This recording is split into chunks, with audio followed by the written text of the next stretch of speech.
I'm Charles Osgood, and this is Sunday Morning. In the never-ending search for something new, more and more of us these days are finding comfort in something old, our roots. Our own lives are only part of a bigger story. To know who we are and where we are headed, we must first have a sense of the past and of those whose lives produced our own. Basic as that may be, it isn't easy, as Rita Braver will report in our cover story. They are prowling through graveyards,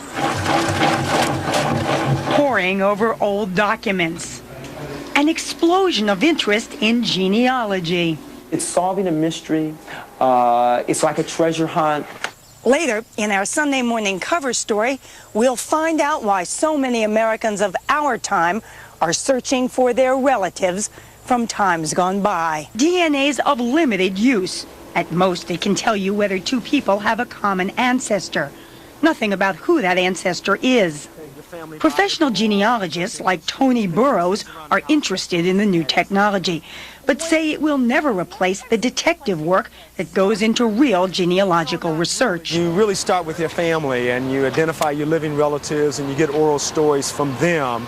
And then you look in things like your family Bible, you look in insurance papers, things around the house in trunks and attics and stuff. And then there's the thrill of going to the National Archives to confirm facts about your great-great-granduncle. Why did you need to come here and cement the fact that he exists here on the census? Well, here's the thing. He didn't live in isolation. He had a family. These are supposed to be my ancestors. So I wanted to know who was his wife, who were his kids, and then who did his kids marry, who did their kids marry. I might still have some other descendants around here that I didn't know, I've never met. It's a new relatives, you know. Burrows has spent years reconstructing his own family tree. Here's my mother, my grandmother, my great-grandmother, my great-great-grandmother, my great-great-great-grandmother. Learning about relatives that include a Buffalo soldier, a bank robber, and a distinguished lawyer. And I guess that's what most families would have, a little bit of the good, the bad, and the ugly. Right, exactly. That's exactly what it is, yeah.